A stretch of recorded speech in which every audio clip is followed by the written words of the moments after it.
అందరికీ శనార్థులు మంచుకున్నారా కొత్త ఊడి మేము మెల్లియకున్నాం నేను ఈ సమశివరావు అన్న ఉన్నాడు కదా ఆయనతో ముచ్చట పెట్టడానికి వచ్చిన శాంతినాలు అయింది అన్న గెలిచినాక వచ్చి పలకరించిపోదామా అనుకుంటే ఇగో 2 ఏళ్ళు అయిపోయాయి అప్పటికి అన్న శనార్థులు బాగున్నావే అందరు మంచుకున్నారా ఊళ్ళే అంతా మంచిగా ఉన్నారు అన్న నేను 4 ముచ్చట్లు అడిగిపోదామంటే నచ్చినది దానికి అన్న ఏంది మీరు ఎడబుట్టినవు మీ అమ్మనాయన ఏం చేస్తారు మా అమ్మనాయన లేరు ఇప్పుడు నేను పుట్టింది గుంటూరు జిల్లాలో ఏమైనా బాగుంది దూరం తర్వాత కొత్తగూడెం ఇటు వచ్చి అంటే చదువు అంతా రాయలసీమ పుట్టింది ఆంధ్రప్రదేశ్ చదువుకున్నది రాయలసీమ ఉంటున్నది తెలంగాణ మొత్తం అంత చుట్టుకొచ్చిన వాళ్ళు 2 తెలుగు రాష్ట్రాలు గట్టిగా అంతే ఇప్పుడు గుంటూరులో పుట్టినావు గుంటూరు అంటే గుంటూరు జిల్లాలో సంగుపాలెం కోడూరు ఊరు నాయన ఏం చేస్తుండే వ్యవసాయం అమ్మ అమ్మ అమ్మ హౌస్ వైఫ్ పొలం పనికి గిట్లా పోతుండే మీ అమ్మ ఎప్పుడైనా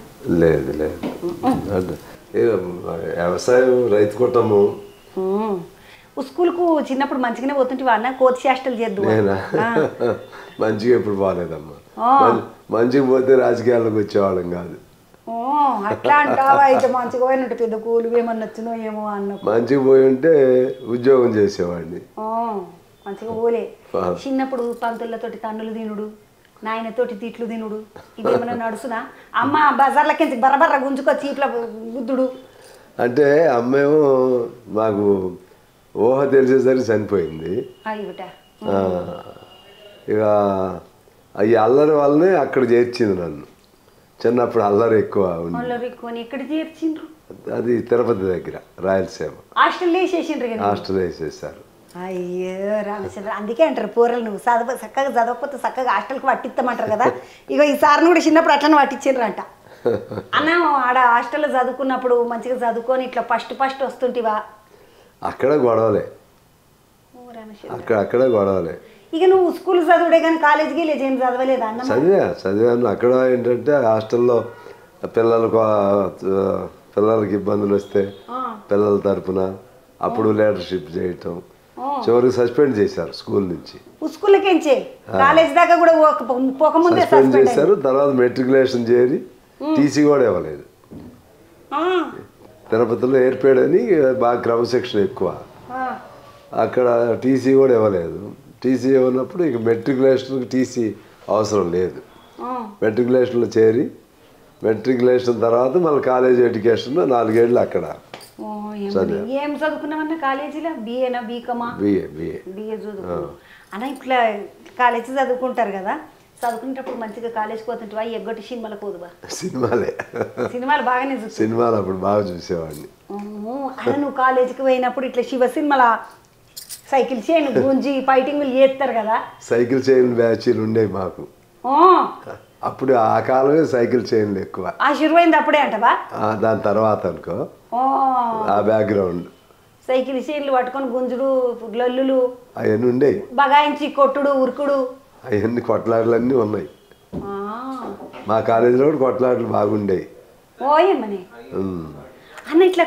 కొట్లాటలు అవుతుంటే మరి ఇప్పుడు పెద్దోళ్ళు ఏమి నడిమిట్లకు వచ్చి మాట్లాడు పెద్దవాళ్ళు కాలేజీల్లో కదా జరిగేది అవన్నీ జరిగేది కాలేజీల్లో పెద్దవాళ్ళు వీళ్ళ దగ్గర పాపం బాగా చదువుకున్నాం అనుకునేవాళ్ళు ఇక్కడే వాడు గ్రూప్ వాడు పిల్లగాళ్ళు అప్పుడే దాంతో గొడవలు ఉండేవి మీ నాయన ఏమో నువ్వు మంచిగా చదువుకుంటున్నాడు నా కొడుకు నీ ముద్దుగా మా సాబాజీ వాడు మంచిగా చదువుకుంటున్నాడు కాలేజీకి పోయి అనుకుంటుండే ఇవన్నీ ఎంటకే లొల్లులు పైటింగ్ అన్న ఈ లొల్లులు పైటింగ్ లాంటి యాదకొచ్చింది అసలు నువ్వు ఈ కమ్యూనిస్ట్ పార్టీలకు రాకపోయినట్టు ఏమైతుంటివన్నా కమ్యూనిస్ట్ పార్టీ రాకపోయి ఉంటే ఎక్కడే ఏదో లీడర్ని అయ్యేవాడిని అది నాకు వాస్తవంగా ఏంటంటే జర్నలిజం మీద బాగా మక్కువ బాగా రాసేవాడిని కాలేజీలో ఇన్ని గొడవలు ఉండి కూడా కాలేజీ చదువుతూ ఇంత గొడవల్లో కూడా నాటికలు అవన్నీ బాగా రాసేవాడు కూడా పోయినా మళ్ళీ ఒక రౌండ్ అంటే దిక్కు తిరుపతి ఆంధ్ర గుంటూరు చిన్నప్పుడు సంస్కృతం నేను చదివింది తిరుపతిలో సంస్కృతి తెలుసు కదా తెలుసు అన్న పంతులు మాట్లాడే భాష పంతులు మాట్లాడేది కూడా కంటే ఇంకొక మెట్టు ఎక్కని దేవనాగరికి లిపి అంటారు దాన్ని దేవనాగరి లిపి అది చదువుకున్నాం అది చదువుకొని నాటకాలు ఎప్పుడన్నా ఎద్దువా అన్న కాలేజీలో నాటకాలు చేసుడు వేషాలు కట్టుడు కిరీటాలు పెట్టుకున్నాడు కత్తులు పట్టుకున్నాడు అవి కాదు కానీ నేను వేసింది అల్లూరి సీతారామరాజు చారిత్రక నాటకం అంటారు అందులో విప్లవ పోరాట యోధులు విప్లవ వీరపాండి కట్టబ్రహ్మణ సుభాష్ చంద్రబోస్ అవన్నీ వేసేవాడిని. ఆ ప్రభావం అంతా ఉంటుంది కొంత మనకి మన మన మన నైజాన్ని బట్టి కొంత దానికి ఏ పాత్ర ఎంపిక చేసుకోవాలనిపిస్తుంది. ఆ ఎంపిక చేసుకున్న దానిలో ఉన్నటువంటి ఆ సందర్భానుసారం వాడే అవన్నీ ఉంటాయి కదా డైలాగ్స్ అవన్నీ వాటి ప్రభావం మన మీద ఉంటుంది. సారీ న్యాచురల్ అది. ఇట్లా నాటకాలు వీటకాలు ఆడుతున్నప్పుడు ఎవరి నాడవిల్లలు నీ ఎంబడివాడు రామారా అట్లే ఆడవిల్లలు ఉండకపోతుండే నాన్న మీ కాలేజీలో ఎందుకు లేరు? ఆడపిల్లలందరూ నన్ను అన్న అనేవాళ్ళు. ఆడికేం శురువైంది అన్న బాధ అక్కడే అనేవాళ్ళు. అక్కడ ఆడపిల్లలు ఎవరు వేధింపులు చేసినా వాళ్ళందరికీ నేను బాగా నువ్వు ఉన్నవిగా సేవియర్ అన్న. నేను ఆడపిల్లలు అంటే యాదికి వచ్చింది. నీకు ఎంతమంది పిల్లలు అన్న? ఆడపిల్లలా మగ పిల్లలా ఎంతమంది? ఒక అబ్బాయి ఒక అమ్మాయి అమ్మ. చదువుకుంటున్నారా? అయిపోయింది, చదువు అయిపోయింది, ఉద్యోగాలు ఏడు చేస్తున్నారు ఇక్కడే హైదరాబాద్. పెళ్ళిళ్ళు చేతివా మరి? అయిపోయా. మనమన్లు మనవరాన్లు. కొడుక్కి 2 ఆడపిల్లలు, బిడ్డకి ఒక ఆడపిల్ల ఒక అబ్బాయి. ముద్దుగా 4 ఉన్నారు అన్నోళ్ళు ఇంట్లో ముద్దు అన్న. ఇప్పుడు మీ కొడుకు ఎప్పుడన్నా నాయన నేను కూడా నీ అంట నడుస్తా అని ఇట్లా ఎప్పుడన్నా అన్నాడు? వాడికి ఏం లేదు. వాడు కానీ అమ్మాయి కానీ వాళ్ళకి అన్నీ తెలుసు. కానీ ఒక ఎలక్షన్లప్పుడు మాత్రం వాడికి వస్తారు. ఎలక్షన్లప్పుడు మాత్రం వచ్చి అక్కడ నేను అన్నీ తిరగలేను కదా, వీళ్ళు కూడా అంటే ఫ్యామిలీ మెంబర్స్ వచ్చి అడగాలని ఓటర్స్ అనుకుంటారు సహజంగా.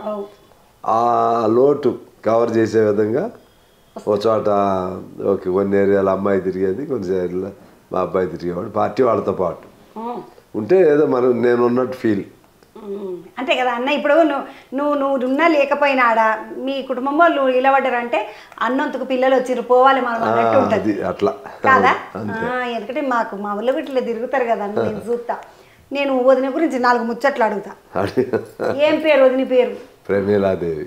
ప్రమీలాదేవి. వదినే లవ్ మ్యారేజా లేకపోతే అరేంజ్డ్? అంటే నీకు ఎంత ఉండేనన్న వయసు పెళ్ళైనప్పుడు? అప్పుడు నాకు 24 ఏళ్ళు. ఇట్లా కమ్యూనిస్ట్ పార్టీ వాళ్ళు అంట పెళ్లి చేసుకోరు చక్కగా అంటారు కదా అన్న. నియమా నోటిదే. నీకు పెళ్లి చేసిండు మీ నాయన బట్టి చేసేసిండా గబుక్కున? మా నాయన మా అత్తమామలు వాళ్ళంతా కొంచెం ఫ్యామిలీగా రైతు మనస్తత్వం కదా. మీ అనరికం అయి పిల్ల? లేదు, బయట సంబంధమే.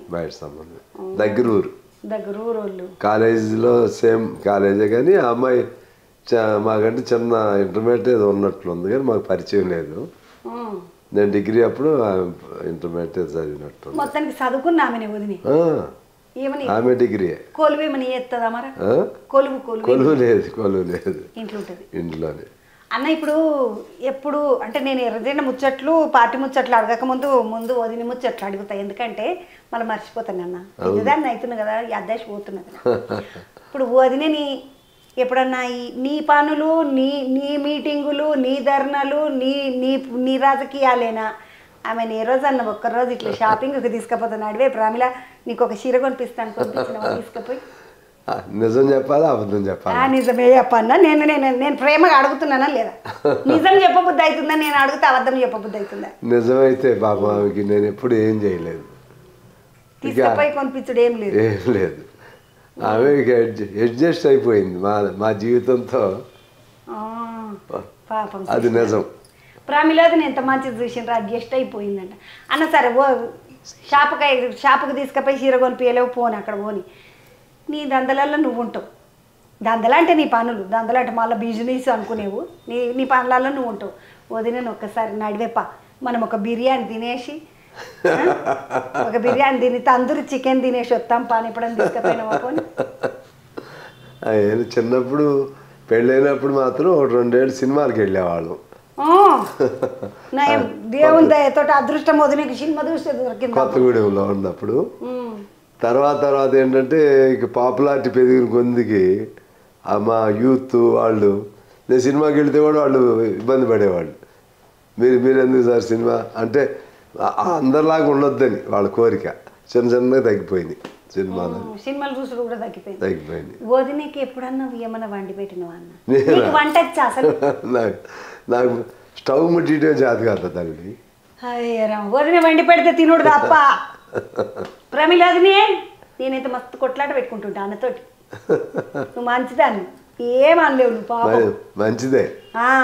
లేకపోతే ఊరుకుంటారా అన్న అడవిలో లేకపోతే రేపు చల్ నేను అన్నం వండుతా నువ్వు పప్పు వండు అంటారు. లేకుంటే నీకు పప్పు వండడానికి రాదా, నువ్వు పప్పు నేనే పప్పు వండితే నువ్వు అన్నం వండు అంటారు. బాగా మంచిదే, అర్థం చేసుకుంటుంది, నాకు ఇబ్బంది కలగకుండా ఉంటుంది. ఇప్పుడు అంతా ఏంటంటే నువ్వు నేను సమానం, అన్నిట్లో సమానం అన్నప్పుడు వంటలు కూడా సమానం, గిన్నెలలో నేను బోర్డులు తోముతా నువ్వు అడగాలన్నట్టుగా ఉన్నారు పిల్లలంతా. అంటే ఇక సమానం పని చేసుకోవాలి మరి. కానీ ఇదేమో వేరే వ్యాపకమాయే, ఇక ఆమెనేమో ఇంట్లోనే ఉండు అన్న. మరి పిల్లలు ఎప్పుడన్నా నాయన నడుమాతోటి జరబా అట్లా పోయేసి వస్తాంపా, మనం కేరళకు పోయేస్తాంపా, గటు నార్త్ దిక్కు పోయేస్తాంపా అని ఎక్కడన్నా ట్రిప్పులు కొట్టిపించారు నేను. వాళ్ళు కూడా అంతే అయిపోయారు. వాళ్ళు నా మనస్తత్వం లేకపోతే నా టైం షెడ్యూల్ అంతా అర్థం చేసుకుని ఇక నన్ను ఇబ్బంది పెట్టరు. వాళ్ళు ఏదైనా వెళ్తే వాళ్ళ అమ్మని వేసుకొని వెళ్ళిపోవడేదా? వాళ్ళ అమ్మ వాళ్ళు అప్పుడప్పుడు వెళ్తారు, వాళ్ళ అమ్మ వాళ్ళు వెళ్తారు. ఇక నన్ను అందులో ఇన్వాల్వ్ చేయరు. ఏం చేస్తారన్నా మరి ఇన్వాల్వ్ చెయ్యరంటే నువ్వు వచ్చేటోనివి కాకపోతుంది. అంతే, అది వాస్తవమే. వాళ్ళు ఎప్పుడు రమ్మన్నా వచ్చేవాడు కాదు. సరే ఫోన్ పాట నీకు వదిన ముచ్చట్లు అడిగితే నేను చల్లబడ్డా. వదిన ముచ్చట్లకి నేను రాజకీయ ముచ్చట్లు అడిగే ముందు ఒక ముచ్చట అడుగుతా, సినిమా ముచ్చట. అన్న సినిమాలు చూస్తుంటివా? చిన్నప్పుడు బాగా చూసేవాడిని. ఏవల సినిమాలు చూస్తుంటే? ఎన్టీ రామారావు ఇష్టం బాగా. మస్తు ఇష్టమా? మస్తు. ఎన్టీ రామారావు అంటే మస్తు ఇష్టం అన్నప్పుడు. ఎన్టీ రామారావు తోటి మళ్ళీ నాగేశ్వరరావు, కృష్ణరాజు, కృష్ణ సారు వీళ్ళందరూ మస్తు మంది ఉంటుంటారు అప్పుడు. ఎన్టీ రామారావు, నాగేశ్వరరావు బాగా నీ టైంకు మస్తుగా. నాకు నాగేశ్వరరావు అంటే కూడా ఇష్టం, నటన బాగా ఇష్టమే. ఎన్టీ రామారావు అంటే ఇంకెక్కువ, ఎందుకంటే మాదంతా గొడవలు బ్యాచ్ కదా, ఆయన ఫైటర్. అది అట్లా కనెక్ట్ అయింది. తర్వాత టీము ఇక కృష్ణ వీళ్ళంతానేమో ఇక అప్పటికి మేము తగ్గిపోయింది, సినిమాలు చూస్తాం, చూసుడే తగ్గిపోయింది. ఇష్టమైతే ఎన్టీ రామారావు సరే. ఎన్టీ రామారావు అన్న ఈ మొట్టమొదలు నువ్వు ఎర్రజెండా పట్టుకొని, ఎర్రజెండా సాక్షిగాని ఇట్లా పాట వస్తుంది కదా, అట్లా టంట టంట టంట టంట టా అని ఎర్రజెండా పట్టుకున్నది ఎప్పుడే అన్న? మొట్టమొదటిసారి ఎర్రజెండా పట్టుకొని లేపింది ఫస్ట్ అయితే ఒకసారి 78 77లో ఫస్ట్ ప్రజానాట్య మండలి వాళ్ళ ప్రోగ్రాం అప్పుడు నన్ను కూడా పిలిచారు. అప్పుడు మన నాగభూషణం సినిమా చిలకలూరిపేటలో, చిలకలూరిపేట అని నాడు ఉంటుంది కదా, అటు ఒంగోలు పోతుంటుంటుంది నడిమిట్లా, గుంటూరు నుండి ఒంగోలు పోతుంటుంది, నేను చూసిన. అప్పుడు ఫస్ట్ టైం. తర్వాత ఇక నేను జర్నలిస్ట్గా చేరా. జర్నలిస్ట్గా అంటే విశాలాంధ్రలో సబ్ ఎడిటర్గా చేశా, ఇక్కడే ఇదే మగ్ధం భవన్. అప్పుడు మా ఆఫీస్ ఇక్కడి నుంచే ఉండేది, మన ప్రింటింగ్ అంతా విశాలాంధ్ర. అంతకుముందు రాఘవాచార్య గారని ఆయన మాకు గురువు గారు, రాఘవాచార్య గారు ఎడిటర్ గారు, గొప్ప ఎడిటర్ ఆయన, సి రాఘవాచారి. ఇప్పుడు ఆయన పేరుతోనే Andhra Pradesh press academy, C Raghavacharya. ఆయన యాక్చువల్లీ వరంగల్ జిల్లా పుట్టాయన. విశాలాంధ్ర కోసం అప్పట్లో పేపర్లోని విజయవాడలో కదమ్మా, విజయవాడలో కాబట్టి అక్కడికి వచ్చి అక్కడ ఆయన ఏ పేపర్లో ఆయన వెళ్ళలేదు. బాగా 13-12 భాషలు వచ్చాయి ఆయనకి, చాలా గొప్ప ఇది. అది ఆయన ఆధ్వర్యంలో ఒక 6 నెలలు ట్రైనింగ్ ట్రైనింగ్ జర్నలిస్ట్గా. అది అయినాక అప్పుడు ఇక్కడికి వచ్చాము విశాల. నువ్వు జర్నలిస్ట్గా రాసేటప్పటికి పెళ్ళయిందా అన్న? అప్పటికి పెళ్ళయింది. పొద్దున ఎప్పుడన్నా అడిగిందా దబదబా పేపర్లలో రాస్తున్నావు, ఇల్లో కొనుక్కుందాం మరి సాంబశివరావు ఏమంటావు అని అనలే? ఏమనేది కాదు. నీకు హైదరాబాద్లో ఇల్లు ఉన్నదన్న, సొంత ఇల్లు? అది అప్పుడు నాకు ఉంది ఇక్కడ, అప్పుడు ఉంది, ఇప్పుడు లేదు. అప్పుడు నేను జర్నలిస్ట్గా ఉన్నప్పుడు జర్నలిస్ట్ కాలనీలో స్థలం ఉండేది, నాకు వచ్చింది. అప్పుడు ఏదో మినిమం కొంత అమౌంట్. మా శ్రీనివాస్ రెడ్డి అప్పుడు దానికి అధ్యక్షుడు, ఇప్పుడున్న ప్రెస్ అకాడమీ చైర్మన్ ఉన్నాడు శ్రీనివాస్ రెడ్డి గారు, ఆయన మేమంతా ఒకటే కదా, మా సీనియర్ ఆయన, దానికి అధ్యక్షుడు జర్నలిస్ట్ కాలనీ. అప్పుడు వచ్చింది. తర్వాత ఇక కొత్తగూడెంకి నేను వెళ్ళిపోయినప్పుడు అది తీసేసా. అది అప్పుడు కొద్ది రోజులు బ్రహ్మానందం కొన్నాడు, సినిమా యాక్టర్ బ్రహ్మానందం. నేను ఎవరికి అమ్మాను, ఆయన దగ్గర నుంచి ఆయన కొనుక్కున్నాడు. ఇప్పుడు అది ఇల్లు లేదు, ఏం లేదు ఇక్కడ. ఇప్పుడు హైదరాబాద్లో ఇల్లే లేదు. లేదు లేదు. వదిన ఎప్పుడన్నా అన్నదా నీ ధర్నాలు, నీ మీటింగులు, నీ పదవులు, నీ అలంకారాలే కానీ నాకు ఒక ఇల్లుగో నీ సామి అని అడగలేదు? అది చెప్పాక బాబా ఏం అడగదు, ఆమెకు అంతా తెలుసు. ఏం ప్రామిలు వదినే, ఈ వదిన సార్ల కూడా గిట్లనేనా? వదిన గిట్లా మీ ఊరు దిక్కేనా అన్న, అటు దిక్కేనా? అక్కడే పక్కూరే. పక్కూరే. నేను చదివిన పొన్నూరు కాలేజ్ నిడుబ్రోలు అని ఉంటుంది, అక్కడ ఆమెది. మాది 3 కిలోమీటర్ల అవతల మా ఊరు సంగపాలెంకోడు. గుంటూరు వాళ్ళు అంటే ఇంగిలం పిట్టలు లెక్క ఉంటారు అంటారు. పాపము మొత్తం ఇంగిలం పిట్ట నా ఇంత సలహా చేసుకొని తీసుకొచ్చినవా అన్న నువ్వు కాదా? ఇప్పుడు ఉండేది ఎక్కడన్నా? కొత్తగూడెంలోనే ఉంటుంది. కొత్తగూడెం. ఏ సంవత్సరంలో వచ్చినావు అన్న కొత్తగూడెంకు నువ్వు? కొత్తగూడెం 80 79 కాలేజ్ చదివిన వెంటనే. చెప్పా కదా నేను. అటు ఎందుకు పోయినావన్నా హైదరాబాద్కు రాకుండా? ఫస్ట్ ఇక్కడ చేశా సబ్ ఎడిటర్గా. ఈ ఎడిషన్ క్లోజ్ అయినప్పుడు ఇక అక్కడికి వెళ్ళాల్సి వచ్చింది. అంటే నేను ఏదన్నా వెళ్ళి వ్యాపారం ఏదో చేద్దాం అనుకున్నాను. మా రాఘవాచారి గారు అప్పుడు మా అక్కడ జిల్లా సెక్రటరీ గంగాధరరావు గారు వాళ్ళు ఏంటంటే నువ్వు 1-2 ఏళ్ళన్నా జర్నలిస్ట్గా కొత్తగూడెం వెళ్ళి చెయ్యి అని వాళ్ళ ప్రెషర్తో వెళ్ళి అక్కడ జర్నలిస్ట్గానే వెళ్ళా కొత్తగూడెం. ఈ మొట్టమొదలు ఈ జర్నలిస్ట్ ఉన్నోనివి గమనం రాసుకోక మంచిగా, ఎందుకంటే జర్నలిస్ట్ ఉండు అంటే మామూలు ముచ్చట కాదు. చాలా మందికి సమాధానం చెప్పాలి. ఏం రేపై నా గురించి ఇట్లా రాసినామని అంటారు, అట్లెట్లా అవుతున్నదా అంటారు, ఇట్లెట్లా అవుతున్నదా అంటారు. ఇప్పుడు నువ్వు రాసినప్పుడు ఎప్పుడన్నా నచ్చి నేను బెదిరింపులు చేస్తారా నీ పని బయటికి పోయినాక అనుడు ఇట్లాంటివి అప్పట్లో మస్తు జోరుగా ఉంటుండేనంట కదన్నా? అంటే మేము విశాలాంధ్ర కదా, మా జోలికి ఎవరు వచ్చేవాళ్ళు కాదు. కమ్యూనిస్ట్ పార్టీ కదా, అందరం కొత్తగూడెంలో కమ్యూనిస్ట్ పార్టీ బలంగా ఉంటాము. నాకు అటువంటి ప్రాబ్లమ్స్ ఎప్పుడు రాలా. కాకపోతే రాసేవాళ్ళం, డైరెక్ట్ రాసేవాళ్ళం. కొద్దిగా ఎక్కువ ఏంటంటే విశ్లేషణతో కూడినటువంటి ఆర్టికల్స్ అవి రాసేవాళ్ళం. ఇన్వెస్టిగేట్ చేస్తూ అవి రాసేవాడిని బాగా. ఇక నీకు అవకాశం లేకుండా మళ్ళీ ఎదురొచ్చారని నీకు అవకాశం లేకుండా ఇక ఎవరైనా రాసినా కూడా కరప్టివ్ ప్రాక్టీస్ ఏదైనా ఉన్నా కూడా వ్యక్తులుగా రాసేవాళ్ళం కాదు, వ్యక్తి పేరుతో. కానీ జరుగుతున్న వ్యవస్థ పైన ఎక్కువ రాసేవాళ్ళం. అప్పుడు నీ వ్యవస్థ అంటే యాదికి వచ్చిందన్న. నీ రాజకీయం ముచ్చట అడగక ముందు 2 రాజకీయ ముచ్చట్లు అడుగుతా. సిపిఐ పార్టీలా నువ్వు వచ్చుడే ఇట్లా జర్నలిస్టులకేసి సిపిఐ పార్టీలకు వచ్చినావు కదన్నా. వచ్చుడే నీకేమైనా పదవి చేసిండ్రా? ఇట్లా నువ్వు ఇలవడాలే సాంబశివరావు, నువ్వు ఈ పదవికి ఇలవడాలే, దీనికి పోటీ చేయాలని అట్లా ఇచ్చిండ్రా? సిపిఐ పార్టీలు అంటే చాలా పనులు ఉంటాయి ఇట్లా అంటారు కదా అన్న. ఇప్పుడు వేరే పార్టీలలో పబ్లిక్ వచ్చినట్టుగా ఉండదు, సిపిఐ పార్టీలో గట్టిగా మనిషి గట్టిగా నిలబడేటోడే వస్తాడు. అవునా కాదు? అట్లా ఎప్పుడన్నా అట్లా ఇట్లా అప్పుడు జర్నలిస్ట్గా ఉన్నప్పుడు అక్కడ పార్టీ సెక్రటరీగా ముందు నేను అక్కడ కలిసిపోయా. నువ్వు అడిగావు కదా అక్కడ లొల్లులు ఉంటాయా, అక్కడ కూడా ఉండేవి బాగా. అంటే పార్టీ లొల్లులు అంటే పార్టీ జనం మీద పోలీసులు కొట్లాడటం, పోలీసులు అక్కడ బాగా కొద్దిగా సిపిఐ కార్యకర్తల మీద దాడులు చేయటం. ఆ టైం అప్పుడు నేను ఎక్కువ ఇన్వాల్వ్ అయ్యేవాడిని. మొదటి నుంచి చిన్నప్పటి నుంచి లీడర్షిప్ క్వాలిటీసే కదా. దాంతో అక్కడ పార్టీగా నన్ను ఇక నేనేమో అసలు వెళ్ళిపోవాలని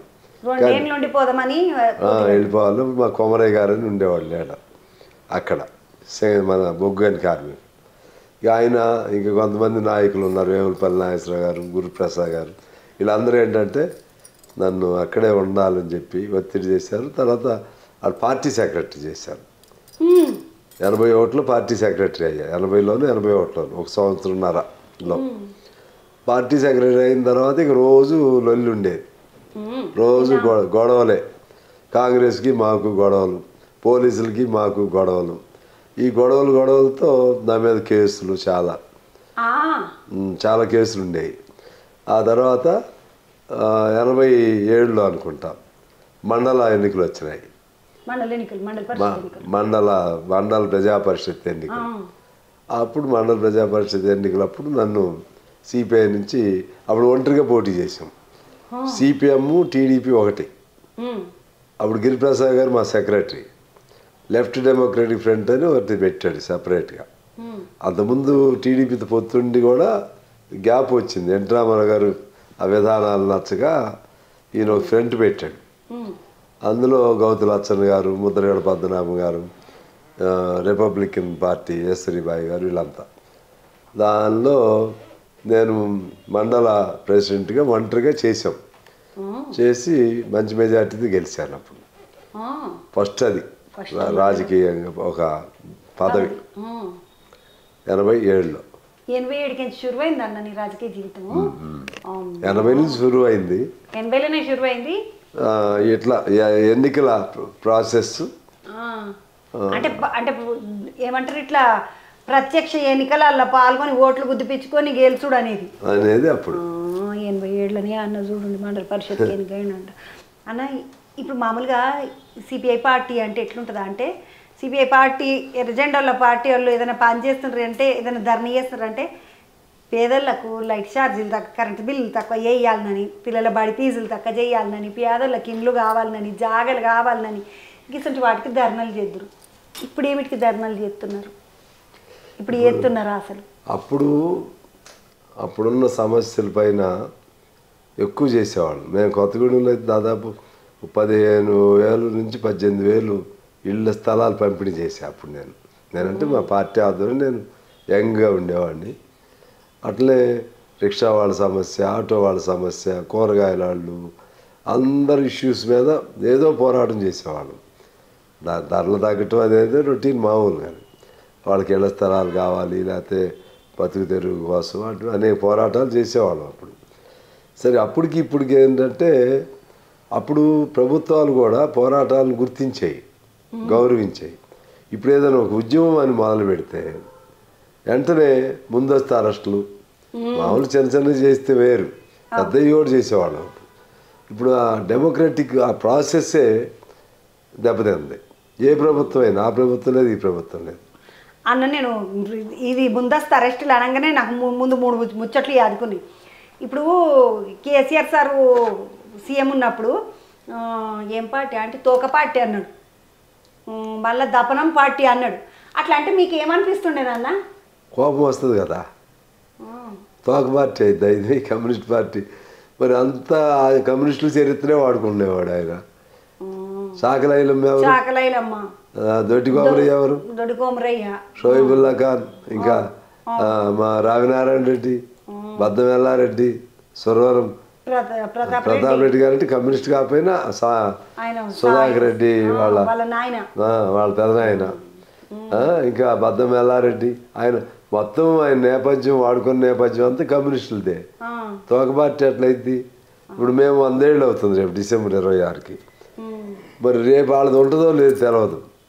అధికారం లేదనుకో, ఇంకోసారి లేదనుకో, అది ఉండదో లేదు తెలియదు కదా. ఉండే పార్టీ 100 ఏళ్ళు ఉన్నా కూడా అధికారం లేకపోయినా ఉన్నాం. మీకు కార్మిక వర్గం ఇప్పుడు కూడా మేమే కదా ఎక్కువ. సింగరేణి, ఆర్టీసీ, బ్యాంకులు, ఇప్పుడు అంగన్వాడీ, ఆటో వాళ్ళు, ఇప్పుడు కూడా మేమే కదా. ఈవెన్ మీ జర్నలిస్ట్ సంఘం కూడా మేము పెట్టిందే కదా. ఐజై ఇండిపెండెంట్ అయినా కూడా సిపిఐ ప్రోత్సాహమే కదా అన్నీ అట్లా. అందుకని మా ఉనికే కాదు, కోపం వస్తుండే, జోరుగా కోపం వస్తుండే అంటే వాళ్ళు ఊరుకోము. మేము తోక పార్టీ కాదు, తుపాకీ పార్టీ అనాలి. రెవల్యూషనరీ పార్టీ మాది. అన్న ఇంకొక ముచ్చట కూడా, ఈ వీళ్ళు ధర్నా చేసి పోలీసు వాళ్ళని ఉత్తగన దబ్బనంతో గుచ్చి రెచ్చగొట్టి లొల్లు చేస్తారు అని అన్నాడు. పెద్దసారి అన్నాడు అప్పుడు, కేసీఆర్ సారే అన్నాడు. ఆ ముచ్చట కన్నా నీకు ఇక దబ్బనం పార్టీ అన్నాడు చూడు, ఆ దబ్బనం ముచ్చట అదే. దబ్బనంతో గుచ్చి చేస్తామంటే పోరాటం చేసేవాడు మాకు ఆ షోకి ఎందుకు ఉంటుంది? అది చేసేది అంటే వాళ్ళకి ఇంకా పోలీసులు కనపడకుండా కొట్టడానికి ప్రయత్నం చేస్తారు. పోలీసులు కనపడకుండా ఉద్యమంలో పాల్గొన్నవారు వాళ్ళు మెప్పు కావాలి. వాళ్ళకి పోలీసులకి అధికారులు ఎవరుంటే వాళ్ళు మెప్పు కావాలి. ఇదే మరి కేసీఆర్ని లోపల వేసినప్పుడు మేమే వెళుతుంది, ఖమ్మంలో వేసినప్పుడు మేమే వెళుతుంది. ఆయన బయటికి తీసుకురావడానికి ప్రయత్నం చేసి అప్పుడు నేను ఎమ్మెల్యేని. అప్పుడు ఈ తోక పార్టీ కాదు. తర్వాత ఆయన అన్నాడు కదా, కమ్యూనిస్టులు అంటే విప్లవ పార్టీ ఇది ఉండాలని చెప్పాడుగా.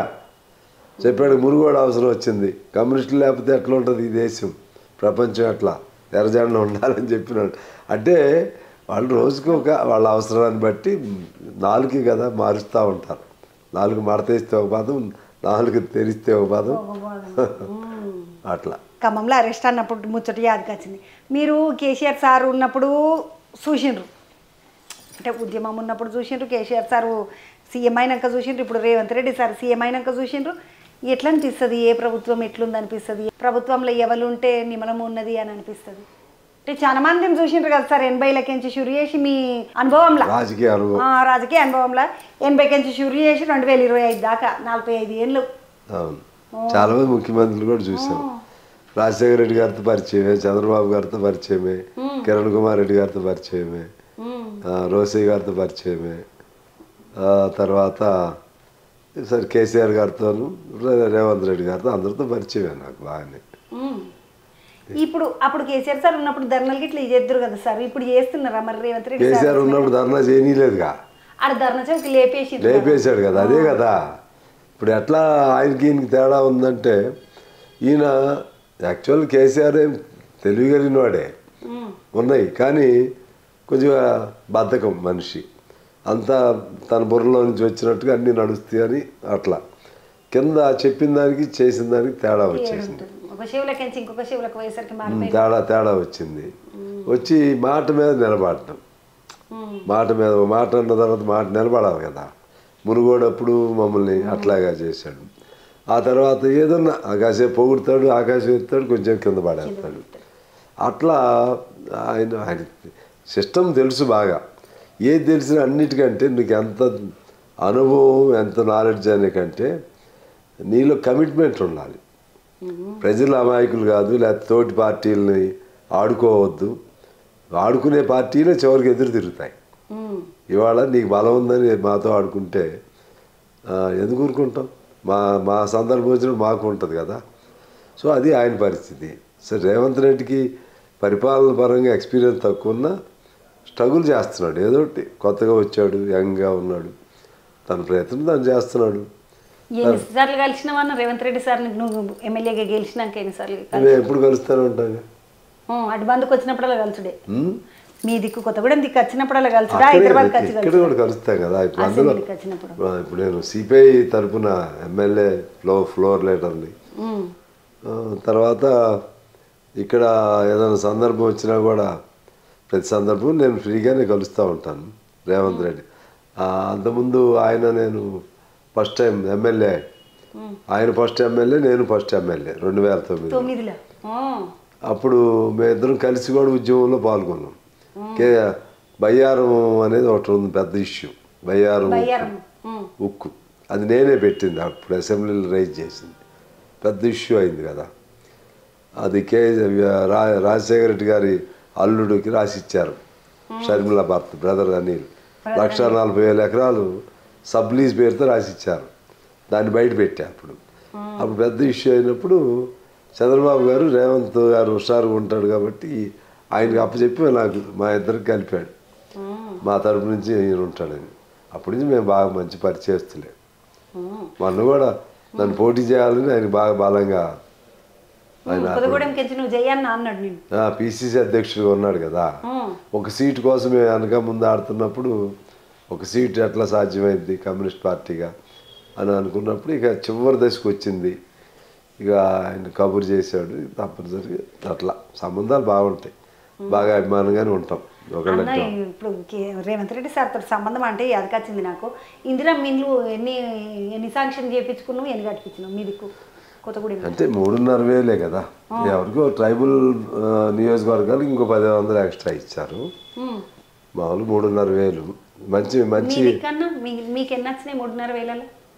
మాకే 3,500. మా కొత్తగూడెంకి 3,500. ప్రతి నియోజకవర్గానికి 3,500. మళ్ళీ 1,500 మీకు ఉన్నదా అన్న? మీకు ట్రైబల్ భద్రాచలం దిక్కు ఉన్నది కదా ట్రైబల్. మాకు ఉంటుంది కానీ ట్రైబల్ నియోజకవర్గం కాదు మాది, అవి ఎస్టీ నియోజకవర్గాలు అవి. కాబట్టి వాటికి ఇచ్చారు 1,500 ఎక్స్ట్రా. అన్న ఇప్పుడు మరి మీ దాంట్లో షురువైనాయా కట్టుడు? మొదలైంది. అది మంచి మంచి స్కీమే. ఎప్పుడో రాజశేఖర రెడ్డి ఉన్నప్పుడు, అంతకుముందు ఎన్టీ రామారావు గారు ఉన్నప్పుడు తప్పితే ఇందాక చెప్పావు కదా తేడా ఏంటని. ఆ 10 ఏళ్ళలో కేసీఆర్ చెప్పాడు కానీ డబుల్ బెడ్రూమ్ మంచిగా బాగా అందరికీ ఆకట్టుకునే విధంగా చెప్తాడు ఆయన. చెప్పాడు కానీ ప్రాక్టికల్ సక్సెస్ కాలేకపోయాడు. ఇది అందరికి ఇచ్చేస్తున్నారు, అన్ని కేటాయింపులు అయిపోయినాయి. అదేంటంటే ముందు డబుల్ బెడ్రూమ్లు వాళ్ళు ఒక చోట కట్టి పూర్తి అయినాక అప్పుడు ఇస్తామని అనేవాళ్ళు. ఆ కట్టడం కూడా ఎక్కడో కొద్ది కట్టారు కానీ అదంతా కొంచెం ఫెయిల్యూర్ ప్లాన్, అది సక్సెస్ కాదు. కేటాయింపులు కూడా అయిపోయినాయి అంటే 3,500 ఇండ్లు. నేను కొత్తగూడెం దిక్కన్నా అన్నపోయినట్టు మెల్లగా అటు కొత్తగూడెం దిక్కన్న పోయి అటే బతుకుదాము ఇల్లు ఇట్లా వస్తే అని అనుకున్నా. కొత్తగూడెం దిక్కు ఇట్లా వస్తే వద్దాం అనుకున్నా. మీ దిక్కులు ఇవ్వలేదా? సంగారెడ్డి అన్నం అది. ఇక నేను సంగారెడ్డిలో ఉంటలేను, కొలువుకన్నా హైదరాబాద్కి వచ్చిన. చిన్నప్పటి నుండి చూసిన సంగారెడ్డి కదా, ఇటు పోదాం పాట అనుకున్నా. అన్నాడు కదా పోయి అటేమన్నా ఇల్లు గిల్లు ఏమన్నా వచ్చిందా అంటే అప్లై చేసుకొని అటే పోదామేమో అనుకున్నా. కానీ కేటాయింపులు అయిపోయినాయి అంటే ఇక నేను హైదరాబాద్ మళ్ళీ వచ్చినప్పుడు చెప్పన్నా నేను దరఖాస్తు పెట్టుకోవాలి. నువ్వు వచ్చి దరఖాస్తు పెట్టుకోవాలి, నీకు స్థలం ఉండాలి. ఫస్ట్ ఫేజ్ అది. ఇప్పుడు ముందు ఇల్లు జాగా కొనుక్కోవాలి నేను అడగచ్చు. ఫస్ట్ జాగా ఉండాలి, తర్వాత అది అయిపోయినాక జాగా లేని వాళ్ళు గవర్నమెంట్ కొనే దశ వచ్చినప్పుడు కొని ఇస్తుంది. ఇప్పుడు అది సాధ్యమైందని నేను అనుకోవట్లా, డబ్బులు లేవు కదా గవర్నమెంట్ దగ్గర. అలా నేను ఇంకొక ముచ్చట అడుగుదాం అనుకున్నా. ఇప్పుడు ఈ కమ్యూనిస్ట్ పార్టీలో మీరందరూ లీడర్లు ఉన్నారు, నీ సోపతోళ్ళు నీకన్నా ముందోళ్ళు అంత జోరుగా ఉండేది మీ పార్టీ అంతా. ముందు పార్టీ అంతా 100 ఏళ్ళ పార్టీ అన్న, ఇప్పటికి అప్పటి నుండి అంత జోరుగా ఉంటే మంచిగా గట్టిగా సాక్కొచ్చిండ్రు, గుంజుకొచ్చిండ్రు. ఇప్పుడు మీ జనరేషన్ తర్వాత అనాలి, జనరేషన్ కరెక్ట్, జనరేషన్ పదం కరెక్ట్. జనరేషన్ తర్వాత ఇప్పుడు కొత్త లీడర్లు రావాలి కదన్న, పుట్టుకుంటా దబదబా. ఎందుకు సిపిఐ పార్టీలకు దబదబా లీడర్లు రారు? ఎంటకెంచి ఒకళ్ళకి. ఇప్పుడు కాంగ్రెస్లో మస్తు నిలబడతారు ఇట్లా ఎంటకు, మళ్ళీ బీఆర్ఎస్ పార్టీలో నిలబడతారు. ఎందుకు కమ్యూనిస్ట్ పార్టీలు ఎందుకు తక్కువస్తారు? ఇప్పుడు బీఆర్ఎస్లో ఉన్నారా? తిరుగుతూనే ఉంటారు కదా. ఉన్నారా? కాంగ్రెస్లో అధికారం లేనప్పుడు ఉన్నారా? లేరుగా. అధికారంలో ఉండాలనా? అధికారులు ఉంటే ఉంటారు, కానీ మరి మేము అధికారం లేకపోయినా మా తర్వాత కూడా ఉన్నారు పిల్లలు. కాదే ఆ 100లో అంతకుముందులాగా లక్షల మంది అట్లా లేకపోయినా మా తర్వాత కూడా ఉన్నారు. ఉండబట్టి 100 ఏళ్ళు బతికింది పార్టీ. అధికారం లేకుండా ఆ పార్టీలు ఉండలేవు. మీరు చాలా పేర్లు చెప్పరు కానీ చాలా పార్టీలు అధికారం పోయినాక లేకుండా అయిపోయినాయి కదా. మేము ఉన్నాం. అందువలన ఇంకా చెప్పాలంటే నీకు కోట్ల మంది ఇప్పుడు కూడా ఉన్న ఏకైక పార్టీ ఏదైనా ఉంటే కమ్యూనిస్ట్ పార్టీ దేశవ్యాప్తంగా. ఎందుకంటే కార్మిక వర్గాలన్నీ మాయే కదా ఇప్పుడు కూడా. కదన్నా అట్లా ఇప్పుడు నువ్వు చెప్తున్న ముచ్చటింటే ఎట్లున్నదంటే ఈ కార్మిక వర్గాలు ఇవన్నీ ఎడ చూసినప్పుడు ఎర్రజెండా కనబడుతుంటుంది. మరి ఓట్లు వేసేటప్పటికి వచ్చేసరికి ఓట్లేమో వాడేవి కదన్న, ఎందుకట్లా?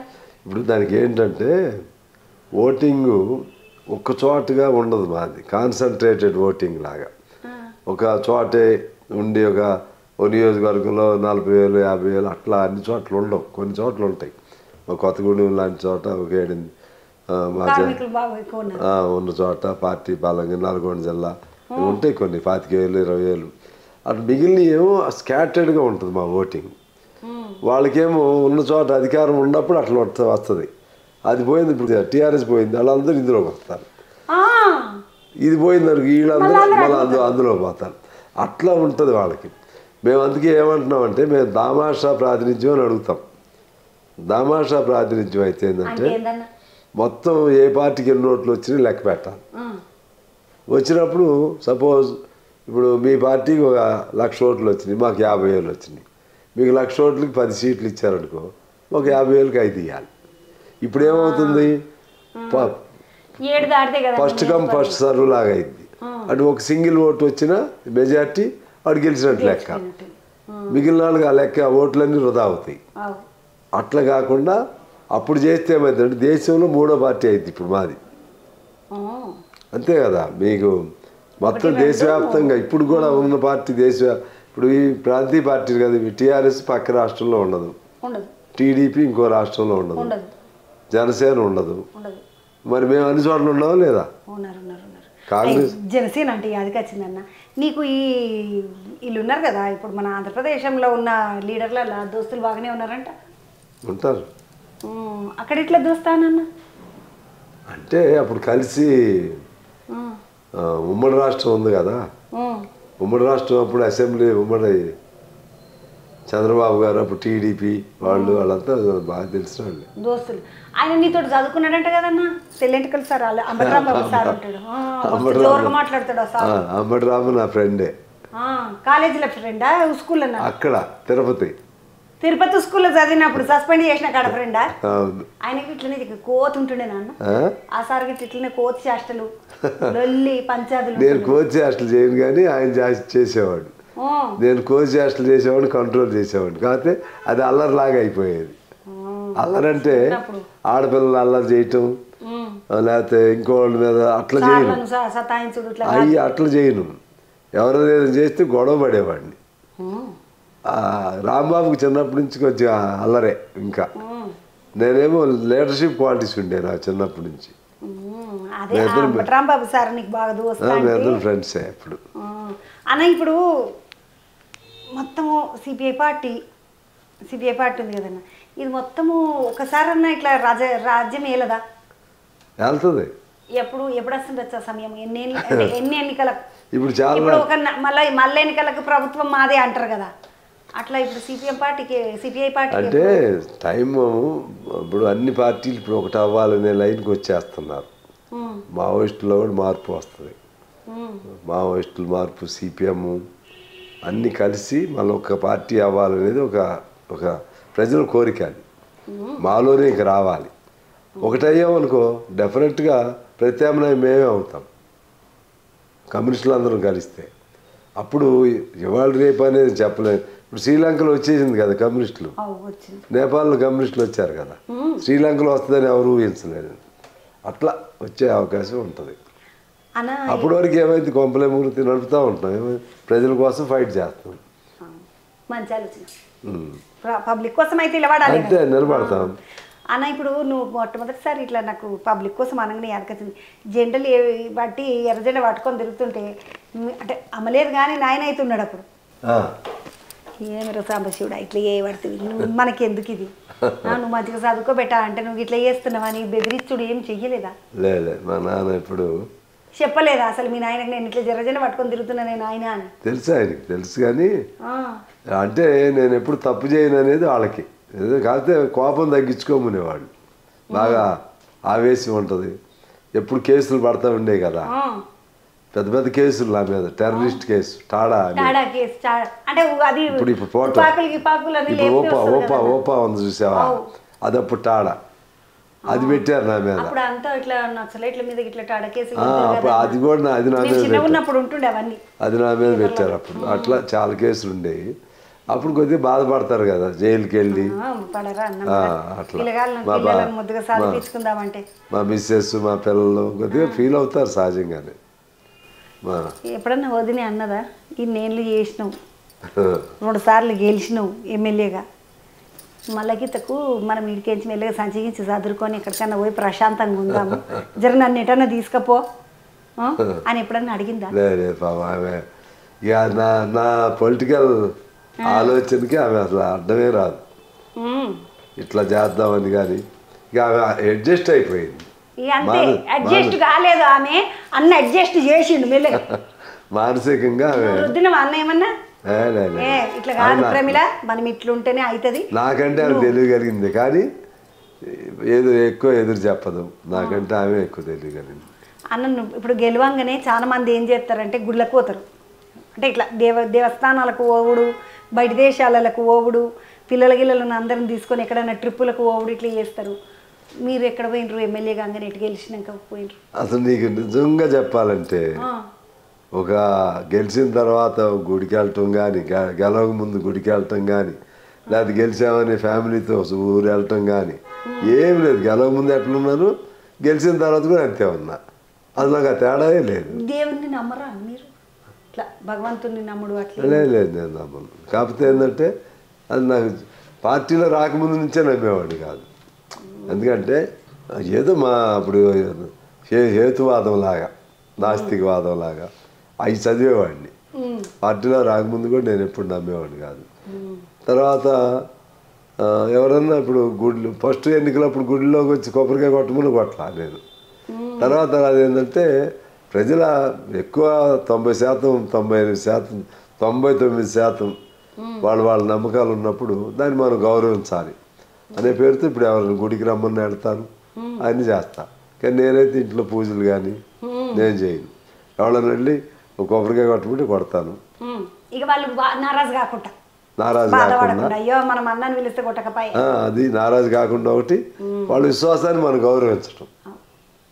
అది దేవుణ్ణి అసలే నమ్మని పూనం నేను అన్న దేవుడు అంటే పిచ్చి భక్తున్నా ఆశేంద్రమ్మ మంచిగా తెలిసిన మా ఈరోజు మనం నాకు మస్తు దేవుడు అంటే మస్తు ఇష్టము, పిచ్చి, మస్తు భక్తి, భయము అన్నీ. ఇక ఒక్కొక్కలేదు ఒక్కొక్క నమ్మకం కాదని నీ నమ్మకాన్ని నేను గౌరవిస్తాను. నేను ఇట్లా నువ్వు నీకు దేవుడు ఇష్టం రాజ్యాంగం ఏం చెప్పింది తెలుసా? నీ నమ్మకాన్ని నేను గౌరవించాలి, నా నమ్మకాన్ని నువ్వు గౌరవించాలి. అవునన్న నేను అంతే. మనము పరమత సహనం అనేది ఉండాలి, లేకపోతే పరమత సహనం ఉండాలి. ఆస్తికవాదాన్ని గౌరవించాలి, నాస్తికవాదాన్ని గౌరవించాలి, అన్ని విశ్వాసాలని గౌరవించాలి అని. ఇప్పుడు ఇది రెండోసారి గెలిచినాం. మొదలు 2009లో గెలిచినాం. మొన్న ఎలక్షన్లలో గెలిచినప్పుడు ఫస్ట్ పబ్లిక్ వచ్చి నిన్ను అన్న ఫస్ట్ చేయాల్సిన పని గిది, నువ్వు ఇది మాత్రం మొదలు చేసి పెట్టన్నా అని అడిగిన పని ఏంది మీ ఊళ్ళే? అంటే జనరల్గా మాకు అన్నీ రొటీన్గా ఎప్పుడు ఉండే బాబు వాళ్ళు కూడా ఫస్ట్ అది ఇది అని అందరిలాగా చెప్పి అట్లేమి ఉండదు. అన్ని పనులు లాగానే ఫస్ట్ ఫలానా అనేది ఏం లేదు. కాకపోతే ఏంటంటే కొన్ని పెద్ద ప్రాజెక్టులు ఉంటాయి కదా, వాటి మీద ఫోకస్. పాల్వంచలో అది జెన్కో అది క్లోజ్ అయింది, అది మళ్ళీ ఓపెన్ చేయించడానికి. పెద్ద బైపాస్ రోడ్లు, విమానాశ్రయం, ఇటువంటి కొత్తగూడెం అటువంటి వాటి కోసం ఆ ప్రయత్నం ఎక్కువ పెడుతున్నాం. తర్వాత యూనివర్సిటీ ఒకటి వచ్చింది ఇప్పుడు, ఎర్త్ యూనివర్సిటీ. అట్లా కొన్ని చాలా మున్సిపల్ కార్పొరేషన్ చేయించాను. ఫస్ట్ అనేది ఏమి లేదు. ఫస్ట్ అనేది ఏదన్నా ఉంటే పేదవాళ్ళకి ఏదన్నా ఇళ్ల స్థలాలు లేదా అటువంటి వాటి మీద ఎక్కువ ఉంటుంది నాకు. ఇప్పుడే మేము ఆ రోజుల్లోనే పనిచేసాం. ఇప్పుడు పోరాటం పంచడానికి కూడా గవర్నమెంట్ అంటే ప్రాసెస్, గవర్నమెంట్ అంటే బాగా ఆలస్యం అవటం ఇవన్నీ అలా చేయడానికి కూడా లేదు. ఇప్పుడు మొత్తం మేమే పనిచేసాం. ఇప్పుడు ఏదైనా ఉంటే గవర్నమెంట్ కొని ఇవ్వాల్సిందే. నేనే కమ్యూనిస్ట్ పార్టీ ఆధ్వర్యంలో నేనే పంచాను. 17,000 మందికి పంచాము. ఇప్పుడు మాకు కొత్తగూడెం మా బలం అదే. ఇప్పుడు అందరికీ జాగాలు ఉన్నాయి కట్టుకోవాలని అనుకుంటే ఇల్లు. అంటే ఇప్పుడు మళ్ళీ కొత్త జనరేషన్ వస్తుంది కదా, దాదాపు అందరికీ ఉన్నట్లు లేని వాళ్ళు కొంతమంది ఉంటారు కదమ్మా అని నేను ఎప్పుడు అనుకుంటా. ఎవరైనా కూడా హైదరాబాద్కు రావాల్సిందే, బతకాలని అంటే, పేరు సంపాదించుకోవాలని అంటే అని అనుకుంటా. మీరు హైదరాబాద్కు ఏం చేస్తామంటే వచ్చిండ్రు మొదలు? ఎప్పుడు వచ్చిండ్రు? ఏ సంవత్సరంలో? అదే నేను బాగా చెప్పే నాటకాలు రాసేవాడిని. నా దాని మీద ఇంట్రెస్ట్ ఎక్కువ. విశాలాంధ్ర అయితే నాటకాలు దాని ప్రచురణకి ప్రింటింగ్ అవకాశం ఉంటుందని అట్లా మా ఒక లీడర్ జీవన్ మాస్టర్ గారు అని ఒక ఆయన ఉండేవాడు. ఆయన నన్ను ఇందులో ఖచ్చితంగా విశాలాంధ్రకి వెళ్ళని అట్లా వీళ్ళ ఇంటర్వ్యూలు జరిపారు. సబ్ ఎడిటర్గా సెలెక్ట్ అయ్యాను.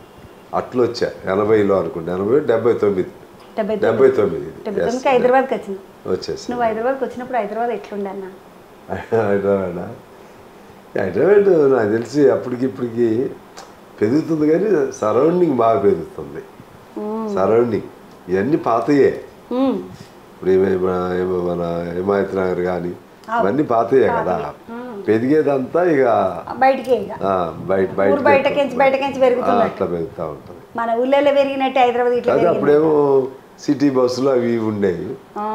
ఇప్పుడు కూడా ఉన్నాయి అన్న, బస్సులు ఉన్నాయి. ఓయమ్మ మేము ఎట్లా తిరగాలి?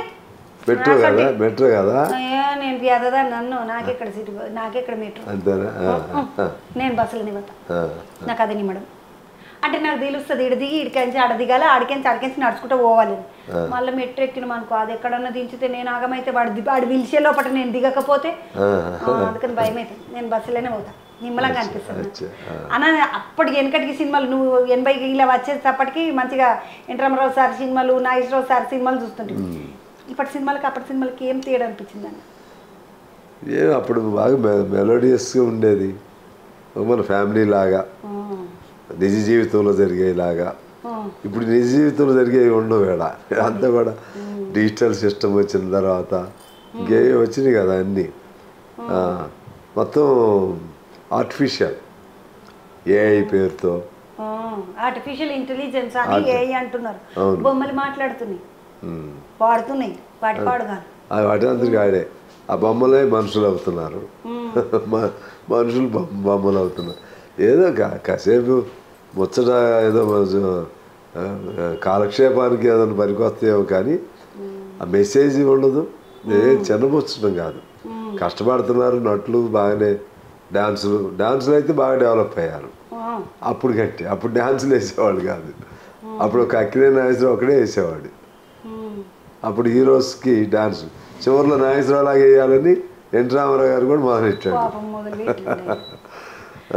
అన్న ఇప్పుడు ఇన్ని ఏళ్ళ సర్వీస్ అనాలన్నా ఏమన్నా రాజకీయ జీవితం 1980 నుండి షురు చేసి 2025 దాకా ప్రమిలోదిని ఎప్పుడన్నా మస్తు 45 ఏళ్ళైంది, బాగా సంపాదించినావు కానీ నడువుగా ఏం సంపాదించినావు నడు, ఒక ఇల్లు అన్న కొనిపినా కానీ ఎప్పుడన్నా నీతో కొట్లాట పెట్టుకున్న సందర్భం? నేను చెప్పే కాదు, అవి ఏమి అడగదు.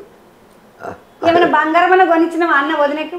లేదు, 1,00,000 దాటిపోయింది అన్న బంగారం. బంగారు అవే అన్ని తంటాలు పడతా ఉంటుంది. వాళ్ళ పిల్లలకి ఎట్లా ఏంటని కొద్దిగా వాళ్ళు పుట్టము. అప్పట్లో కొద్దిగా మా మామగారు వాళ్ళంతా కూడా వెల్ ఆఫ్, పర్లేదు. ఇక నా మీద ఆధారపడే పని కూడా లేదు. ఇక అందుకని అర్థం చేసుకున్నది మొదలే ఆధారపడ్డ కష్టమే. నేను నా ఆధారం నేను గట్టిగా చూసుకోవాలా అనుకున్నది వదిలి. చూసుకోవడం అంటే ఆమె వేరే చేయదు కానీ ఇక నాకు ఇబ్బంది పెట్టదు. ఉన్నదానిలోనే అడ్జస్ట్ అవ్వటం ఆమెకు తెలుసు. కొడుకు కొలువు ఏం చేస్తాడన్నా? సాఫ్ట్వేర్. ఫోన్ పట్టు అమ్మాయి కూడా సాఫ్ట్వేర్. లేకపోతే ఆమెకు అది కూడా నెత్తి నొప్పి అవుతుండే. మళ్ళీ ఆయనకి ఇట్లిట్టే వచ్చింటే అది కూడా నెత్తి నొప్పి అవుతుండే. కూరలు ఈయనక నేను ఎవరి కోసం చేస్తుండే ఇదంతా అనుకుంటుండే. పాపం అన్న, నీ దృష్టిలో లీడర్ అంటే ఎట్లుండాలి? లీడర్ అంటే నీ ఆలోచనల నిర్వచనం ఏందన్నా? లీడర్ అంటే మా చంద్రరాజేశ్వరరావు గారి లాగా ఉండాలి. సార్ లెక్క చంద్రరాజేశ్వరరావు లాగా లీడర్ అంటే ఆయన. ఇంకా చాలామంది ఉన్నారు. ఆయన ఏంటంటే నేను I worship him like anything. ఆయన ఐడియల్ అందులో ఆయనలో విప్లవం ఉంటుంది, దాతృత్వం ఉంటుంది, అవసరమైతే జాలి ఉంటుంది, ఆవేశం ఉంటుంది, పేద పెద్ద చాలా గొప్ప చరిత్ర అయింది. సుందరయ్య గారు మాదేమో CR Chandrarajarao foundation, CR foundation కొత్తగూడలో. మాకు 5 ఎకరాలు అది ఉంటుంది కదా ప్లేస్. వెళ్ళలేదా పేరు? CR foundation for old age people, Kondapur కాడున్నదా సిఆర్ ఫౌండేషన్. అక్కడ ఏమంటారు మన శిల్పరామం దాటిపోవాలి. అవును, అది అయింది. వీళ్ళిద్దరూ మంచి సముజ్జీలు కమ్యూనిస్ట్ పార్టీలో. ఒకటే టైం ఇద్దరు మోరార్లెస్, ఇద్దరు పవర్ఫుల్ లీడర్స్. ఆ రోజుల్లో భారతదేశంలో కమ్యూనిస్ట్ ఉద్యమ వ్యాపకంలో వీళ్ళిద్దరిది 7-8 మందిలో వీళ్ళిద్దరు ప్రధాన పాత్రదారులు. అన్న, మీరు గెలవంగానే ఎమ్మెల్యేగా గెలవంగానే గవర్నమెంట్ కార్ గిట్లు ఇచ్చిందా లేకపోతే ఊరోళ్ళు గిట్లు ఇచ్చిండ్రా? మీరే కొనుక్కున్నారా కారు? ఇదే ఈ కారు అంటే ఎమ్మెల్యే మాకు లోన్ ఉంటుంది కదా, ఎమ్మెల్యే లోన్. తర్వాత ఇప్పుడు నేను అంతకుముందు నుంచే నాకు కారు ఉండేది. ఎమ్మెల్యే కాకముందు కూడా ఉండేది కారు. మండల ప్రెసిడెంట్ అప్పుడే నాకు జీప్ ఉండేది, తర్వాత కారు ఉండేది. తిరగాలంటే కావాలి కదా, నా సొంతంగా ఉండేవి అప్పుడు. ఇప్పుడు కూడా సొంతమే. ఇప్పుడు మాత్రం పార్టీ ఇది. ఇప్పుడు పార్టీ ఇచ్చింది అంటే నేనే కొన్నాలే కానీ పార్టీ కింద. అంటే రాష్ట్రం అంతా తిరుగుతున్నా కదా, కొంటాం నా డబ్బులతోనే. చిన్న తర్వాత చూసుకుందామని పార్టీ అట్లా. ఇప్పుడు సెక్రటరీ కదా, పార్టీ సెక్రటరీ కాబట్టి మొత్తం తిరగాల్సింది. ఇప్పుడు కాంగ్రెస్ పాలన ఎట్లున్నది? కేసీఆర్ సార్ పాలన ఎట్లుంది మీ ఆలోచనగా? నాకు డెఫినెట్గా ఇప్పుడే బెటర్ అని. ఎందుకంటే మాకు ఇద్దరు పొత్తు పార్టీలు, దానిలో లోపాలు ఉన్నా కూడా నాకు ఇదే నచ్చుతుంది సహజంగా. నేను ఇప్పుడు పొత్తు పార్టీగా ఉండి మళ్ళీ ఇంకో ఆలోచన కూడా చేయలేను. అది యాక్చువల్గా ఏంటంటే 10 ఏళ్ల కాలంలో చెప్పినని చేయలేదు ఒకటి. రెండు, అన్నిటికంటే మించి డెమోక్రటిక్ వాల్యూస్ పోయినాయి. ప్రజలకి స్వేచ్ఛ లేని దశ వచ్చింది, ఊపిరాడని దశ వచ్చింది. ఇప్పుడు ఏంటంటే వీళ్ళకి సంబంధించి వీళ్ళు కూడా చెప్పినని చేయలేకపోతున్నారు. కానీ కొంత ఫ్రీడమ్ ఉంది, కొన్ని అవుతున్నాయి. ఇప్పుడు ఇళ్ళు లేకపోతే 200 యూనిట్లది ఒకటి, కరెంటుది, గ్యాస్, ఏదో కొన్ని చెప్పుకోవడానికి కనపడుతున్నాయి ఇక్కడ. కాకపోతే ఏడు దురదృష్టం ఏంటంటే ఎప్పుడూ లేనంత అప్పుల్లో మునిగిపోయి ముంచి వాళ్ళు వెళ్ళారు. ఆ అప్పులు ఊపిలో వీళ్ళు పడ్డారు. బయటికి రావడం ఇబ్బంది అవుతుంది. అదే పరిపాలనకు సంబంధించి ఎవరున్నా కూడా మోరార్ లెస్ అందరూ ఒకటే. ఎక్కువ డబ్బు ఉంటే మంచి పరిపాలన ఉంటుంది. డబ్బు ఉన్నా కూడా అప్పులకు పోతుంటే మంచి పరిపాలన ఉండదు. మెయిన్ డబ్బు ఉండాలమ్మా, నిధులు ఉండాలి. నిధులు ఉంటే అప్పుడు పరిపాలన ఉంటుంది. అందుకని వాళ్ళది బాగుందా వీళ్ళది బాగుందా అనేది ఆ అంచనాది ఇప్పుడు చెప్పలేము.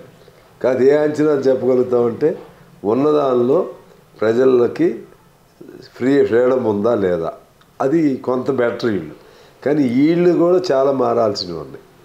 పేదవాళ్ళు ఉన్నారు, చిన్న ఉద్యోగస్తులు, వాళ్ళకి సౌలభ్యాలు వీళ్ళు కూడా పట్టించుకోవట్లేదు. వాళ్ళు కూడా ఏదైనా ఉద్యమాలు అవి సమ్మెలు చేయాలంటే ఆ సమ్మెలు జరగకుండా ఇప్పుడు ఆర్టీసీ ఉంది, సమ్మె చేయనీరు. ఇవి కూడా ఉన్నాయి. వీళ్ళది కూడా ఏమి అంతా కాదు, దానికంటే కొద్దిగా బెటర్ అనేది మా భావన. మేము అనుకున్నంతగా అయితే వాళ్ళు చేసిన తప్పులు చేయొద్దని నేను చాలాసార్లు చెప్పాను. వాళ్ళు చేసిన తప్పులు చేయకుండా ఉంటే చాలు, మీరు అదనంగా మంచి చేయకపోయినా అని. పాపం రేవంత్ రెడ్డి గారికి ఏదో చేయాలని ఉంటుంది. ఆయన ఏంటంటే ఎప్పుడు కూడా ఈ doesn't feel that is a CM. మాలాంటి వాళ్ళు కలిసినా మామూలు వాళ్ళు కలిసినా ఎప్పుడూ హ్యాపీగా ఉన్నట్టుంటాడు. కానీ ఆ సిస్టంలో బంధించబడ్డాడు. ఈ సిస్టంలోంచి పెద్ద ఇది అక్కడ ఇనపరాళ్ళు ఇది సెక్రటేరియట్ దగ్గర ఆ ఇనప సంఖ్యలు బద్దలు చేశాడు. కానీ అసలు ఈ వ్యవస్థే ఇనప సంఖ్యలలో ఉంది. దానిలో నుంచి బద్దలు చేసుకురావాలంటే కష్టం. రావాలంటే ఒకటే మార్గం, మనకి కేంద్రం నుంచి సహకారం లేదు, ఆర్థిక సహకారం. ఇప్పుడు ఆంధ్రప్రదేశ్ అంత వెనకబాటుగా ఉన్నది, వాళ్ళు ఇస్తున్నారు అన్నిటికీ. ఎక్కడి నుంచి ఇస్తున్నారా అంటే పైనుంచి డబ్బులు వస్తున్నాయి. మనకు ఒక ప్రాజెక్టుకి డబ్బులు ఎవరు, సెంట్రల్ దీని నుంచి. ప్రాణసేవళ్ళ అన్న అప్పుడు అడిగారు, అప్పుడు ఇవ్వలేదు. కాళేశ్వరం కాలంలో ఇవ్వలేదు. ఇప్పుడు మన పాలమూరు రంగారెడ్డిది లేదు, ఏది ఎవరు సెంట్రల్ నుంచి. అదొక బయాసుడు, పూర్తిగా టోటల్లీ బయాసుడు. వాళ్ళకి సపోర్ట్ ఉంటే ఇస్తారు వాళ్ళు. ఇది ఎక్కడ కూడా ఈ సిస్టమ్ డెమోక్రటిక్ సిస్టంలో ఎప్పుడు అటువంటి చూడలేం మనం. మళ్ళకిత కంట బీజేపీ వస్తుందా అంటున్నారు అన్న కొంతమంది పిల్లలు. ఇప్పుడు మళ్ళీ ఎలక్షన్లు వస్తాయి కదా అన్న, మళ్ళకిత ఎలక్షన్లలో బీజేపీకి ఇట్లా రావచ్చు, అట్లున్నది బీజేపీ ఇప్పుడు అని అంటున్నారు. నేమేనా? ఏముంటుంది, ఏదో ఒక చోట చూస్తే కాదు కదా బీజేపీ. ఇక్కడ వస్తుంది అనుకునేలోపు ఇప్పుడు అక్కడ ఉండటం కష్టం కదా. అక్కడ వాళ్ళు ఇప్పుడు 3 టర్మ్స్ అయిపోయినాయి. 3 టర్మ్స్లో శాశ్వతంగా ఉండరు కదా. ఆడిపోయిందనుకో 7 నలుగురు వెళ్ళిపోతారు. ఒకసారి మేము చూసాం, టీడీపీతో పొత్తున్నప్పుడు బీజేపీ కనపడింది, టీడీపీతో పొత్తు లేకపోతే బీజేపీ లేదు. ఇప్పుడు కొంత కలిసి వచ్చింది వాళ్ళు సొంతంగా. ఉత్తర జిల్లాల్లో బీఆర్ఎస్ ఫెయిల్యూర్ వాళ్ళకి కొద్ది కలిసి వచ్చింది. బీఆర్ఎస్ ఫెయిల్యూర్ అది పర్మనెంట్ ఫినామినా కాదు. వాళ్ళ మీద వాళ్ళు ఎంతసేపు ప్రజలకి ఏదైనా మేలు చేయాలి కదా. మేలు చేయకుండా ఏదో ఆ పేరు చెప్పి ఈ మతం, ఆ దేవుడు, ఈ దేవుడు, అట్లా సెంటిమెంట్స్ని రౌజ్ చేసి అది ఎక్కువ కాలం నిలబడదు. మన తెలంగాణ అయితే వాళ్ళకి ఏంటంటే తెలంగాణ నెక్స్ట్ టార్గెట్ పెట్టుకున్నారు. కానీ I don't think so Telangana. ఎందుకంటే ముఖ్యంగా దక్షిణ జిల్లాల్లో అనుభవంతో అయితే కాదంట రాదు అని. ఇంకొక ముచ్చట, మల్లారెడ్డి సార్ ఉన్నాడు. మల్లారెడ్డి సారు మైకు పట్టుకొని మాట్లాడుతున్నాడు అంటే జోకులు, నవ్వులు అనిపిస్తుంది. ఎట్లా అనిపిస్తాడు మల్లారెడ్డి సార్ లీడర్? ఆయన మాట్లాడితే పాలమ్మే పువ్వు అమ్మే అది కట్టా ఇది కట్టా పాలు అమ్మినా పూలు అమ్మినా ఏమంటది పెరుగు అమ్మినా కాలేజ్ కట్టినా హుషారుగా ఉంటుంది వినటానికి నాకు బాగుంటుంది సరదాగా ఉంటుంది అట్లా ఉండాలి మనుషులు అందరూ నాలాగానే ఉంటే కుదరదు ఒక్కోటిది ఒక్క మల్లారెడ్డిది ఎనబుద్ధి అయింది నో డౌట్ ఎనబుద్ధి అయింది ఎందుకంటే ఆ వాయిస్లో ఉంది అది ఆ వాయిస్లో ఆ బేస్ ఉంది తర్వాత యాస ఆ తర్వాత వాడే పదాలు ఎనబుద్ధి అయింది పోయి కలుస్తా నేను కూడా మల్లారెడ్డి అన్నను కూడా కలుద్దాం అనుకున్నాయి ఇంకా కలవలేదా కలవలేదు ఎప్పుడు పోదామన్నా కానీ అన్న కాలేజ్ ఏ కాలేజీలో ఉన్నాడో తెలియదు మనకు కాలేజీలో మా అవతలు ఉంటాయి కదా సరే ఒకసారి పోయి కలుస్తా కానీ అన్న ఇంకొకటి ఏమంటది ఎర్రజెండా పార్టీ వాళ్ళు సంపాదించుకోరంటే ఎవరైనా సంపాదించుకొనియరంట ఇది ఎంతవరకు నియమం ఎర్రజెండా పార్టీల్లో ఒకళ్ళిద్దరూ చెడ్డాళ్ళు కూడా ఉంటారు అంతా నేను 100%. అదే సమయంలో కమిట్మెంట్ ఉండేవాళ్ళే ఉండగలుగుతారు ఇందులో సంపాదనకు అలవాటు పడ్డాడు 1-2 సైడ్లు ఉంటారు తర్వాత వెళ్ళిపోతారు ఉండి కూడా ఒకళ్ళిద్దరు దుర్మార్గులు కూడా ఉండొచ్చు కానీ దీని సిద్ధాంతం తప్పు చేయనీది ఎక్కువ పర్సెంట్ సంపాదించుకోనీరంటే మేమేమి న్యాయపరంగా ఎవరు వ్యాపారం చేసుకుంటే వద్దాను కానీ అన్యాయంగా వాడి దగ్గర ఇంటి దగ్గర డబ్బులు లేకపోతే ఆ పైరు ఈ పేరుతో అంటే కొద్ది రోజులు చూస్తాం తప్పని చెప్తాం లేదంటే వాళ్ళ పార్టీ నుంచి పక్కన పెడతాం అది కమ్యూనిస్ట్ పార్టీ అందుకనే 100 ఏళ్ళైనా సిద్ధాంతం ఉంది నిర్మాణం ఉంది తర్వాత క్రమశిక్షణ ఉంది మరి ఇప్పుడు ఈ 100 ఏళ్ళ సంబరాలు ఉంటాయి కదన్న 100 సంవత్సరాలు అంటే శత జయంతి ఉత్సవాలు ఈ శత జయంతి ఉత్సవాలు ఏ ఊళ్ళో చేస్తారు ఎక్కడ చేస్తారు ఏం కథ ఏమన్నా దావత్కు అంటే ఇట్లా ఏదైతే దావత్ ఫంక్షన్ అంటారు కదండి ఆ ఫంక్షన్ చేయడానికి ఏమన్నా ప్లాన్ గీసుకున్నాడు రాసుకున్నాడు అంతా చేసుకుంటున్నారా మరి చేసాం కాన్పూర్లో పార్టీ పుట్టింది 25 అక్కడ స్టార్టింగ్ జరిగింది ఇక్కడ మన తెలంగాణలో నల్గొండలో చేసాం పార్టీ పుట్టిన అంటే 107 మొదలుపెట్టినాక 100 సంవత్సరంలో అడుగు పెట్టినాక అక్కడ కాన్పూర్లో ఇక్కడ నల్గొండలో చేసాం సుధాకర్ రెడ్డి గారు ఆ మీటింగ్ కూడా వచ్చాడు చివరిలో అదే మాట్లాడింది ఆయన ఆ మీటింగ్ దాని తర్వాత మా ఆఫీస్ ఓపెనింగ్కి వచ్చాడు ఇప్పుడు దాని ముగింపు భారతదేశం మొత్తం కూడా ఆల్ ఇండియా స్థాయి మీటింగ్ మా ఖమ్మంలో జరుపుతున్నాం దేశం అంతా ఇక్కడికి వస్తారు ఈసారి ఖమ్మంకి అది ఖమ్మం అంటే సౌలభ్యం బాగుంటుంది మాజలాయే కదా రెండు కానీ అంటే నీ నియోజకవర్గం కొద్ది నిమ్మలంగా ఉంటుంది కదా అనుకోలేదా మరి అట్లా అంతకుముందు జరిపాము కానీ అంతకుముందు కూడా 1,00,000 మంది పైన ఎలక్షన్ ముందు జరిపాము ఖమ్మంలో ఏంటంటే ఈసారి 4-5 లక్షల మందిని సమీకరించాలని 40 దేశాల ప్రతినిధులు కూడా వస్తున్నారు పార్టీ 100 ఏళ్ళు అంటే చిన్న చరిత్ర కాదు కదా అటువంటి ముగింపు అవకాశం మాకు వచ్చింది తెలంగాణకు రావటం అదృష్టం ఏం రోజులలో పెట్టుకుంటున్నారండి ఎప్పుడు ఏ నెల డిసెంబర్ 26 ఖచ్చితంగా ఆ రోజే పుట్టినరోజు అంటే అప్పటికి 100 ఏళ్ళు 101 పడుతుంది సిపిఐ పార్టీ 100 ఏళ్ళు నుండి 101 ఏడాదిలో వాడే దావతు ఖమ్మంలో డిసెంబర్ 26 తారీఖు చేస్తున్నారట నీతో ముచ్చట పెట్టుకుంటా బాగుంది షేప్ అయింది అన్న ఏమనుకోకపోయేస్తా మళ్ళీ వార్తలకు పోవాలి నేను ఓ చంద్రబాబు ఎవరితో అన్న ముచ్చట పెట్టడానికి పోతే అటే పోతుంది అనుకుంటారు అన్న పోయేస్తా శనార్థులు వదినకు నమస్తే చెప్పు జర అప్పుడప్పుడు వదిన నేను తీసుకొని బయటకి ఆడికన్నా పో ఈ వయసు కన్నా పోకపోతే తర్వాత ఏం పోతావు మళ్ళా పో నేను చెప్పిన చంద్ర వచ్చి ఏం చెప్పింది అంటే చెప్పు నిన్న ఎటన్నా బయటికి తీసుకుపోయావు 2 ముద్దలు తినిపిమన్నది ఒక బిర్యానీ తినిపిమన్నది